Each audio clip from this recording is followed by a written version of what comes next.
നമസ്കാരം, ആനന്ദ് ഇന്റർനാഷണൽ ന്യൂസിലേക്ക് സ്വാഗതം. നികുതി മുടക്കിയാൽ നികുതി പണം നികുതിദായകന്റെ ബാങ്ക് അക്കൗണ്ടിൽ നിന്നും നേരിട്ടെടുക്കുന്നതിനുള്ള അധികാരം HMRCക്ക് നൽകുന്ന ഡയറക്ട് റിക്കവറി ഓഫ് ഡെബിറ്റ്സ് പ്രഖ്യാപനം ഉടൻ നടത്താൻ ബ്രിട്ടൻ. ഐക്യരാഷ്ട്രസഭയുടെ പൊതുസഭയിൽ തന്റെ പ്രസംഗത്തിനിടെ ഉണ്ടായ 3 സാങ്കേതിക തകരാറുകളെ കുറിച്ച് ഔദ്യോഗിക അന്വേഷണം ആവശ്യപ്പെട്ട് ട്രംപ്. വോട്ടുകൊള്ള തുറന്നുകാട്ടുന്നതിന് ഹൈഡ്രജൻ ബോംബ് മാത്രമല്ല യുറേനിയം പ്ലൂട്ടോണിയം ബോംബുകളും ഒരുങ്ങുന്നുണ്ട് എന്ന് രാഹുൽ ഗാന്ധി. യൂറോപ്യൻ കമ്മീഷനോട് ഡിജിറ്റൽ മാർക്കറ്റ്സ് ആക്ട് നിയമനിർമ്മാണം പിൻവലിക്കണമെന്ന ആവശ്യവുമായി ആപ്പിൾ. ഭേദഗതി വരുത്തിയില്ല എങ്കിൽ 27 യൂറോപ്യൻ രാജ്യങ്ങളിലേക്ക് കയറ്റുമതി ചെയ്യുന്നത് നിർത്തേണ്ടി വരുമെന്ന് മുന്നറിയിപ്പ്.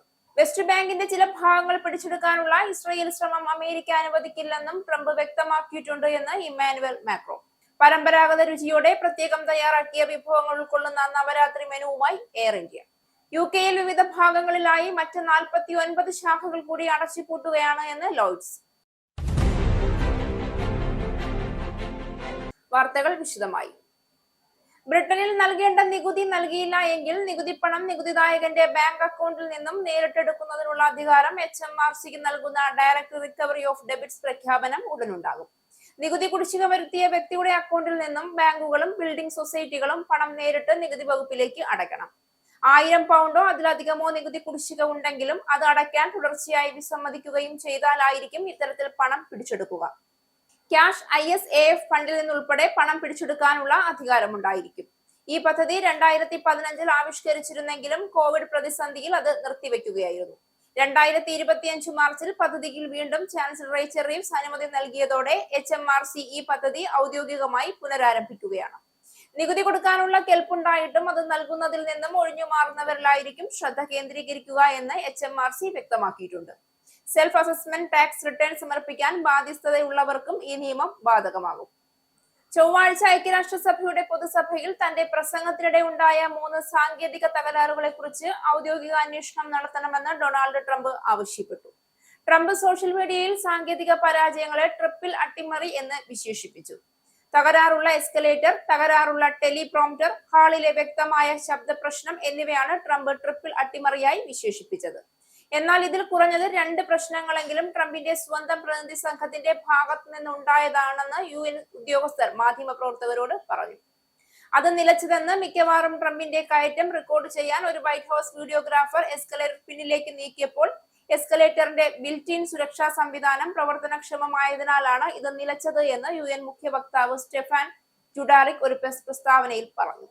ഡിജിറ്റൽ മാർക്കറ്റ്സ് ആക്ട് നിയമനിർമ്മാണം പിൻവലിക്കണമെന്ന് യൂറോപ്യൻ കമ്മീഷനോട് ആപ്പിൾ ആവശ്യപ്പെട്ടു. ഭേദഗതി വരുത്തിയില്ല എങ്കിൽ കമ്പനിക്ക് യൂറോപ്യൻ 27 രാജ്യങ്ങളിലേക്ക് ചില ഉൽപ്പന്നങ്ങളും സേവനങ്ങളും കയറ്റുമതി ചെയ്യുന്നത് നിർത്തേണ്ടി വരുമെന്ന് മുന്നറിയിപ്പ് നൽകി. ബ്രസൽസുമായുള്ള തുടർച്ചയായ ഏറ്റുമുട്ടലുകളുടെ ഭാഗമായി ഡിജിറ്റൽ മാർക്കറ്റ്സ് ആക്ട് ആപ്പിൾ ഉപഭോക്താക്കൾക്ക് മോശം അനുഭവത്തിലേക്ക് നയിക്കുന്നുവെന്നും അവരെ സുരക്ഷാ അപകടങ്ങൾക്ക് വിധേയരാക്കുന്നുവെന്നും ആപ്പിൾ ഉൽപ്പന്നങ്ങൾ ഒരുമിച്ച് പ്രവർത്തിക്കുന്ന രീതിയെ യൂറോപ്യൻ കമ്മീഷൻ തടസ്സപ്പെടുത്തുന്നുവെന്നും ആപ്പിൾ ഐഫോൺ നിർമ്മാതാക്കൾ പറഞ്ഞു.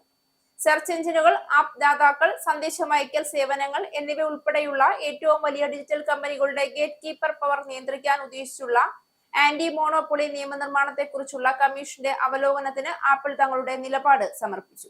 ഡെൻമാർക്കിലെ ആൽബോർഗ് സൈനിക സിവിലിയൻ വിമാനത്താവളത്തിന്റെ വ്യോമാതിർത്തിയിൽ ഡ്രോണുകൾ കണ്ടെത്തിയതിനെ തുടർന്ന് വിമാനത്താവളം വ്യാഴാഴ്ച രാവിലെ മുതൽ അടച്ചിട്ടതായി പ്രാദേശിക പോലീസ് പറഞ്ഞു. യൂറോപ്യൻ വ്യോമയാന മേഖലയെ സ്തംഭിപ്പിച്ച ഡ്രോൺ നിരീക്ഷണങ്ങളെ തുടർന്ന് രാജ്യത്തെ കോപ്പൻഹേഗൻ വിമാനത്താവളം അടച്ചിട്ടതിന് 2 ദിവസത്തിനു ശേഷം വ്യാഴാഴ്ച പുലർച്ചെയാണ് ഇത് സംഭവിച്ചത്. കുറച്ചു ദിവസങ്ങൾക്ക് മുൻപ് കോപ്പൻഹേഗൻ വിമാനത്താവളത്തിൽ 4 മണിക്കൂർ വിമാന സർവീസുകൾ നിർത്തിവെച്ചതിന് സമാനമായ രീതിയിലാണ് ഡ്രോണുകൾ കണ്ടെത്തിയത് എന്ന് ഡാനിഷ് ദേശീയ പോലീസ് പറഞ്ഞു. ആൽബോർഗ് വിമാനത്താവളം ഒരു സൈനിക താവളമായി ഉപയോഗിക്കുന്നതിനാൽ രാജ്യത്തിന്റെ സായുധ സേനയെയും ഇത് ബാധിച്ചു.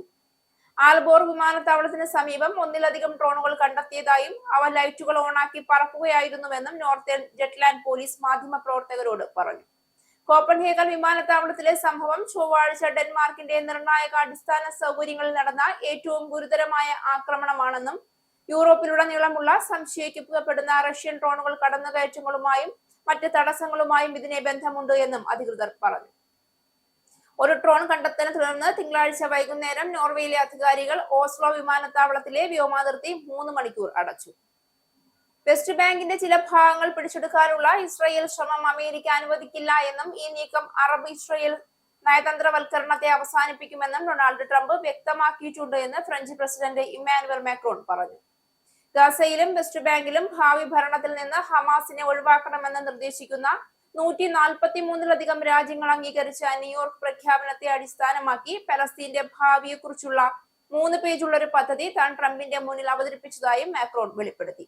ട്രംപുമായുള്ള തന്റെ കൂടിക്കാഴ്ചയുടെ ലക്ഷ്യം അമേരിക്കയെയും യൂറോപ്പിനെയും അറബ് രാഷ്ട്രങ്ങളെയും ഒരേ പേജിൽ എത്തിക്കുക എന്നതായിരുന്നുവെന്ന് മാക്രോൺ പറഞ്ഞു. 2 ചൈൽഡ് ബെനിഫിറ്റ് ക്യാമ്പ് എടുത്തുകളയുന്ന നിർണായക പ്രഖ്യാപനത്തിനൊരുങ്ങുകയാണ് ലേബർ സർക്കാർ. ഇത് സംബന്ധിച്ച് പാർട്ടി നയത്തിൽ വരുത്തുന്ന മാറ്റം അടുത്തയാഴ്ച നടക്കുന്ന പാർട്ടി സമ്മേളനത്തിൽ കീർ സ്റ്റാർമർ പ്രഖ്യാപിക്കും. വിമത എംപിമാരെ അനുനയിപ്പിക്കാനുള്ള സ്റ്റാർമറുടെ നടപടികളുടെ ഭാഗമായിട്ടാണ്. അതേസമയം child property task force report വരുന്നതിന് മുൻപായി അന്തിമ തീരുമാനമുണ്ടാകില്ല എന്നാണ് സർക്കാർ വൃത്തങ്ങൾ പറയുന്നത്. 2-ലധികം കുട്ടികൾക്കും ചൈൽഡ് ബെനിഫിറ്റ് പ്രഖ്യാപിച്ചാൽ പ്രതിവർഷം 3 ബില്യൺ പൗണ്ടിന്റെ അധിക ചെലവ് ഉണ്ടാകുമെന്നാണ് കണക്കുകൂട്ടിയിരിക്കുന്നത്. എന്നിരുന്നാലും ഇത്തരത്തിലൊരു തീരുമാനം പരിഗണനയിലുണ്ട് എന്നാണ് ലേബർ പാർട്ടി ഉപാധ്യക്ഷ സ്ഥാനത്തേക്കുള്ള സ്റ്റാർമറുടെ സ്ഥാനാർത്ഥി ബ്രിഡ്ജറ്റ് ഫിലിപ്സൺ പറയുന്നത്. പരമ്പരാഗത രുചിയോടെ പ്രത്യേകം തയ്യാറാക്കിയ വിഭവങ്ങൾ ഉൾക്കൊള്ളുന്ന നവരാത്രി മെനു ലഭ്യമാണ് എന്ന് എയർ ഇന്ത്യ പ്രഖ്യാപിച്ചു. ഈ മെനു സെപ്റ്റംബർ 30 വരെ ലഭ്യമായിരിക്കും. ആരോഗ്യ പരിപാലനത്തിന് ഉതകുന്ന വിഭവങ്ങളായിരിക്കും ഈ മെനുവിൽ നൽകുക. സാബുദാന കിച്ചടി, വ്രത്വാലെ ഷാഹി ആലു, സിംഗഡെ കി പൂരി, സാബുദാന വട, മലൈ പനീർ, ടിക്കഡാലെ ആലു കി ചാട്ട്, കട്ട മീഠ സീതാഫൽ, സമക് ജീര റൈസ് എന്നിവയ്ക്കൊപ്പം ഫലാഫാരി ഖീറും മെനുവിൽ ഉൾപ്പെടുത്തിയിട്ടുണ്ട്. ഇവയ്ക്കൊപ്പം ഫ്രൂട്ട്സും തൈരും യാത്രക്കാർക്ക് നൽകും. 9 ദിവസത്തെ നവരാത്രി ഉത്സവകാലത്ത് ഇന്ത്യക്ക് പുറത്തേക്ക് യാത്രയാകുന്ന എല്ലാ എയർ ഇന്ത്യ വിമാനങ്ങളിലും ഈ വിഭവങ്ങൾ ലഭിക്കും. ആദ്യ ആഴ്ചത്തെ യാത്രാ സൗജന്യം ഒരുക്കിക്കൊണ്ട് ലണ്ടനിൽ പുതിയൊരു ബസ് റൂട്ട് വരുന്നു. ബേക്കർലൂ ലൈൻ എക്സ്റ്റൻഷനിൽ ഈ വാരാന്ത്യം മുതൽ ബസ് ഓടിത്തുടങ്ങും. ആദ്യ ആഴ്ച യാത്ര തികച്ചും സൗജന്യമായിരിക്കും. ഈ റൂട്ടിൽ പ്രവർത്തിക്കുന്നതിനായി ഗോ എഹെഡ് സബ്സിഡിയറിയായ ലണ്ടൻ സെൻട്രലിന് ട്രാൻസ്പോർട്ട് ഫോർ ലണ്ടൻ അനുമതി നൽകി കഴിഞ്ഞു. വാട്ടർലൂവിനെ ന്യൂ ക്രോസ് ഗേറ്റ് വഴി ലൂയി ഷാമുമായി ബന്ധിപ്പിക്കാവുന്നതാണ് ഈ റൂട്ട്. എന്നാൽ പരിമിതമായ സ്റ്റോപ്പുകളെ ഉണ്ടാവുകയുള്ളൂ. നിലവിലെ ഇലക്ട്രിക് ഡബിൾ ഡെക്കർ ബസ്സുകളെ ബേക്കർലൂവിന്റെ ബ്രൗൺ കളർ സ്കീം വഴി റീബാൻഡ് ചെയ്യും. അതായത് ഓൾഡ് ക്രെൻ റോഡ് വഴി ഇടനാഴിയിലൂടെ ഓടുന്ന ബസ് സർവീസിനേക്കാൾ കുറഞ്ഞ സമയം കൊണ്ട് ഇത് ലക്ഷ്യസ്ഥാനത്ത് എത്തുമെന്നാണ് അവകാശപ്പെടുന്നത്. UK-യിലെ വിവിധ ഭാഗങ്ങളിലായി മറ്റ് 49 ശാഖകൾ കൂടി അടച്ചുപൂട്ടുകയാണെന്ന് ലോയിഡ്സ് അറിയിച്ചു. Lloyds Bank, Halifax, Bank of Scotlands എന്നിവയുടെ ശാഖകളായിരിക്കും അടുത്ത വർഷം ജനുവരിക്കും ഒക്ടോബറിനും ഇടയിൽ അടച്ചുപൂട്ടുന്നത്. ഈ അടച്ചുപൂട്ടൽ ബാധിക്കുന്ന ജീവനക്കാർക്ക് മറ്റ് ശാഖകളിലോ മറ്റ് വിഭാഗങ്ങളിലോ തൊഴിൽ നൽകുമെന്നും ബാങ്ക് പറയുന്നു.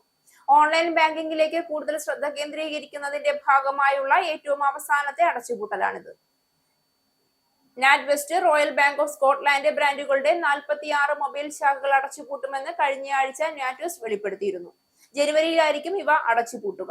21 മില്യണിലധികം ഉപഭോക്താക്കൾ അവരുടെ പണമിടപാടുകൾക്കായി ഇപ്പോൾ ഓൺലൈൻ ബാങ്കിങ്ങിനെയാണ് ആശ്രയിക്കുന്നതെന്നും അതുകൊണ്ട് തന്നെ ഡിജിറ്റൽ സൗകര്യങ്ങൾ മെച്ചപ്പെടുത്തുന്നതിലാണ് ഇപ്പോൾ ശ്രദ്ധ കേന്ദ്രീകരിക്കുന്നതെന്നും ലോയിഡ്സ് ബാങ്കിന്റെ ഗ്രൂപ്പ് വക്താവ് പറയുന്നു. നോർക്ക റൂട്ട്സ് റിക്രൂട്ട്മെന്റിലേക്ക് ഇപ്പോൾ അപേക്ഷിക്കാം. UK വെയിൽസിൽ NHS-ൽ രജിസ്ട്രേഡ് മെന്റൽ ഹെൽത്ത് നഴ്സസ് തസ്തികയിലേക്കുള്ള ഒഴിവുകളിലേക്ക് സംസ്ഥാന സർക്കാർ സ്ഥാപനമായ നോർക്ക റൂട്ട്സ് റിക്രൂട്ട്മെന്റ് സംഘടിപ്പിക്കുന്നു. BSc നഴ്സിംഗ് വിദ്യാഭ്യാസ യോഗ്യതയുള്ളവരും UK സ്കോറും മെന്റൽ ഹെൽത്ത് വിഭാഗത്തിൽ CBT പൂർത്തിയാക്കിയവരാകണം അപേക്ഷകർ. മാനസികാരോഗ്യ മേഖലയിൽ നിലവിൽ ജോലി ചെയ്യുന്നവരും അപേക്ഷ നൽകുന്ന സമയത്തിന് മുൻപ് മാനസികാരോഗ്യ മേഖലയിൽ കുറഞ്ഞത് 12 മാസത്തെ പ്രവൃത്തി പരിചയവും വേണം.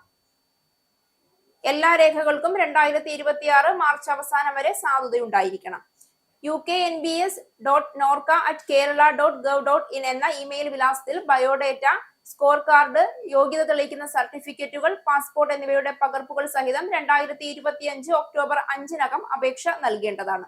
റിക്രൂട്ട്മെന്റ് പ്രക്രിയ പൂർണ്ണമായും ഓൺലൈനാണ് സംഘടിപ്പിക്കുന്നത്. തിരഞ്ഞെടുക്കപ്പെടുന്നവർ ഒബ്ജക്റ്റീവ് സ്ട്രക്ചേഴ്സ് ക്ലിനിക്കൽ എക്സാമിനേഷൻ വിജയകരമായി പൂർത്തിയാക്കിയാൽ ബാൻഡ് 5 വിഭാഗത്തിൽ പ്രതിവർഷം 31,515 ബ്രിട്ടീഷ് പൗണ്ടും OSCEക്ക് മുൻപ് 27,898 ബ്രിട്ടീഷ് പൗണ്ടും ശമ്പളമായി ലഭിക്കും.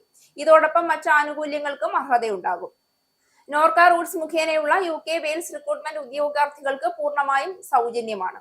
കൂടുതൽ വിവരങ്ങൾക്ക് www.norcaroots@kerala.gov.in എന്ന വെബ്സൈറ്റ് സന്ദർശിക്കുകയോ റിക്രൂട്ട്മെന്റ് വിഭാഗത്തിലെ 0471 277 0536 അല്ലെങ്കിൽ 539-540-577 എന്നീ നമ്പറുകളിലോ 24 മണിക്കൂറും പ്രവർത്തിക്കുന്ന നോർക്ക ഗ്ലോബൽ കോൺടാക്ട് സെന്ററിന്റെ ടോൾ ഫ്രീ നമ്പറുകളായ ഇന്ത്യയിൽ നിന്നും 1800-425-399, വിദേശത്തു നിന്നും മിസ്ഡ് കോൾ സർവീസായ 9188-202-012-345 ബന്ധപ്പെടാവുന്നതാണ്.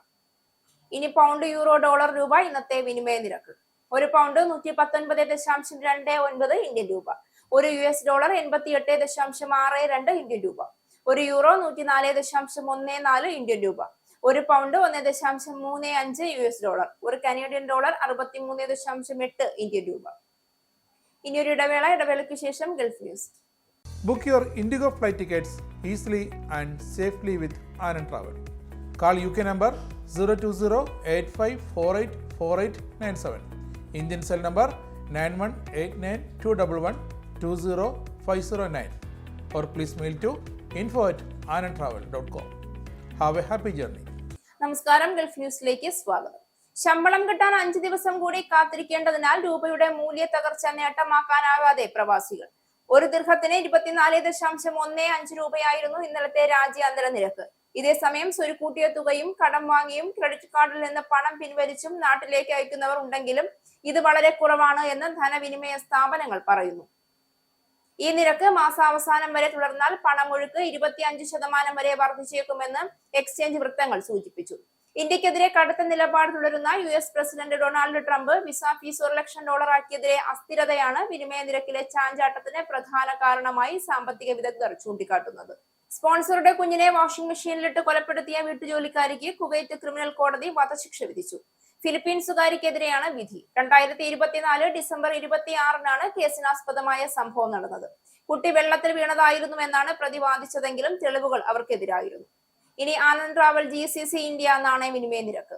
ഒരു സൗദി റിയാൽ 23.63 ഇന്ത്യൻ രൂപ. ഒരു UAE ദിർഹം 24.13 ഇന്ത്യൻ രൂപ. ഒരു കുവൈറ്റി ദിനാർ 289.99 ഇന്ത്യൻ രൂപ. ഒരു ഒമാനി റിയാൽ 230.17 ഇന്ത്യൻ രൂപ. വോട്ടുകൊള്ള തുറന്നു കാട്ടുന്നതിന് അടുത്ത ഒരു മാസത്തിനുള്ളിൽ ഹൈഡ്രജൻ ബോംബ് മാത്രമല്ല യുറേനിയം, പ്ലൂട്ടോണിയം ബോംബുകളും ഒരുങ്ങുന്നുണ്ടെന്ന് രാഹുൽ ഗാന്ധി പട്നയിൽ കോൺഗ്രസിന്റെ വിശാല പ്രവർത്തക സമിതി യോഗത്തിൽ പറഞ്ഞു. യോഗം ഇന്നലെ അംഗീകരിച്ച രാഷ്ട്രീയ പ്രമേയം വോട്ടുകൊള്ള, ബീഹാർ സമഗ്ര വോട്ടർ പട്ടിക പരിഷ്കരണം എന്നിവയ്ക്ക് ഊന്നൽ നൽകുന്നതായിരുന്നു. നിതീഷ് കുമാറിന്റെ സർക്കാർ വോട്ടുകൊള്ള മാത്രമല്ല ഭൂമികൊള്ളയും നോട്ടുകൊള്ളയും നടത്തുന്നുണ്ടെന്ന് ചൂണ്ടിക്കാട്ടി മറ്റൊരു പ്രമേയവും യോഗം അംഗീകരിച്ചു. നിയമസഭാ തെരഞ്ഞെടുപ്പിന് മുന്നോടിയായി പട്നയിൽ നടന്ന യോഗം NDA സഖ്യത്തിനുള്ള രാഷ്ട്രീയ സന്ദേശം കൂടിയായിരുന്നു. ഭരണഘടനയുടെ 370-ാം വകുപ്പ് റദ്ദാക്കി 2019 ജമ്മു കാശ്മീരിനെ രണ്ടായി വിഭജിച്ചതിനെ തുടർന്നാണ് ലഡാക്ക് കേന്ദ്ര ഭരണ പ്രദേശമാകുന്നത്. ലേ, കാർഗിൽ എന്നീ ജില്ലകൾ ഉൾപ്പെടുന്ന ലഡാക്കിൽ നിയമസഭയില്ല. 2 ജില്ലാ കൗൺസിലുകളാണുള്ളത്. ഭരണകേന്ദ്രം നിയോഗിച്ച ലഫ്റ്റനന്റ് ഗവർണറും ലേ ജില്ലയിൽ ഭൂരിപക്ഷം ബുദ്ധമത വിശ്വാസികളുമാണ്. കാർഗിൽ മുസ്ലിങ്ങളും. ലേ പ്രതിനിധീകരിക്കുന്നത് ലഡാക്ക് ഏപെക്സ് ബോഡിയാണ്. ഇതിന്റെ യുവജന വിഭാഗമാണ് ഇന്നലെ ലേയിൽ പ്രക്ഷോഭം നടത്തിയത്. കാർഗിലിനെ പ്രതിനിധീകരിക്കുന്നത് കാർഗിൽ ഡെമോക്രാറ്റിക് അലയൻസ് ആണ്. ഇരു സംഘടനകളും ലഡാക്കിലെ വിവിധ രാഷ്ട്രീയ മതസംഘടനകളുടെ കൂട്ടായ്മയാണ്. ഈ സംഘടനകൾ ലഡാക്കിന് സ്വയംഭരണവും സംസ്ഥാന പദവിയും ആവശ്യപ്പെട്ട് 2023 മുതൽ കേന്ദ്ര ആഭ്യന്തര മന്ത്രാലയ ഉന്നത സമിതിയുമായി ചർച്ചയിലാണ്. സംസ്ഥാന പദവിയുമായി ബന്ധപ്പെട്ട ആവശ്യങ്ങളിലേറെയും കേന്ദ്രം തത്വത്തിൽ അംഗീകരിച്ചിരുന്നു. എന്നാൽ ഭരണഘടനയുടെ 6-ാം വകുപ്പ് ബാധകമാക്കുന്നതും സംസ്ഥാന പദവിയും ഒരുമിച്ച് നൽകില്ല എന്നാണ് കേന്ദ്ര സർക്കാർ നിലപാട്. ഈ ന്യൂസ് ബുള്ളറ്റിൻ അവസാനിച്ചു. നന്ദി.